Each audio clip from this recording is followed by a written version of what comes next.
শ্রীলঙ্কা বাংলাদেশের সিরিজ নির্ধারণী তৃতীয় টি-20 কাল কলম্বোর প্রেমাদাসা স্টেডিয়ামে ম্যাচ শুরু সন্ধ্যা 7:30টায়। শেষ ম্যাচে উইনিং কম্বিনেশন রাখার পক্ষে কোচ মোহাম্মদ সালাউদ্দিন সাম্প্রতিককালে গণমাধ্যমে সমালোচনার প্রতিক্রিয়া জানিয়েছেন তিনি।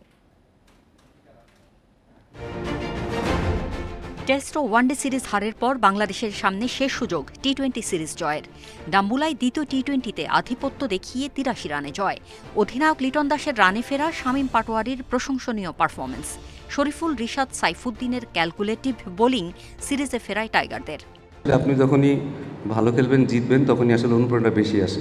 আমার মনে হয় লাস্ট ম্যাচটা আমরা যেহেতু ভালোভাবে খেলেছি, ভালো ম্যাচ জিতেছি, আমার মনে হয় সেটা একটা বড় অনুপ্রেরণা। হিস্ট্রিতে কী করছি সেটা আসলে খুব বেশি ম্যাটার করে না। দুশ্চিন্তার কারণ টাইগার ব্যাটারদের ধারাবাহিকতার অভাব। ডাম্বুলায় ওপেনিংয়ে ভালো করেননি তানজিদ ইমন, ধীরগতি তাওহিদ হৃদয়ের। মিডল অর্ডারে মিরাজ জাকের আলীকেও দায়িত্ব নিতে হবে। শতভাগ দলীয় পারফরমেন্সেই সিরিজ জিতে সফর শেষ করার সুযোগ বাংলাদেশের। পুরনো পরিসংখ্যান নিয়ে চিন্তিত নন কোচ সালাউদ্দিন, তাঁর পেশাদারিত্ব নিয়ে সমালোচনার জবাবও দিয়েছেন। বাংলাদেশ টিম আমার বাপদাদার সম্পত্তি না। এটা হচ্ছে যে যদি ভালো না করি এখানে সমালোচনা হবেই। এটা আমাকে স্বাভাবিকভাবে মেনে নিতেই হবে। ভালো করলে সবাই বাহাবা দিবে। বাট আমি কি টিমের জন্য আমার 100% দিচ্ছি কিনা, আমি কি আমার জায়গায় অনেস্ট কিনা, সেটা আমার কাছে মুখ্য বিষয়। আগের ম্যাচে সুবিধা করতে পারেনি লঙ্কান ব্যাটাররা। অধিনায়ক চারিথ আসালাঙ্কার পরিকল্পনায় আসতে পারে নতুনত্ব।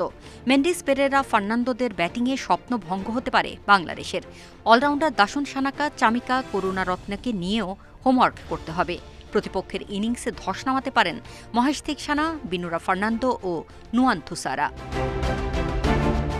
কলম্বোর আবহাওয়া পূর্বাভাসে বজ্র বৃষ্টির শঙ্কা জোরালো।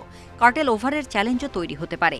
ওডিআই সিরিজে প্রেমাদাসার উইকেটে খেলার অভিজ্ঞতায় একাদশ নির্বাচন করবে শ্রীলঙ্কা বাংলাদেশ দুদল।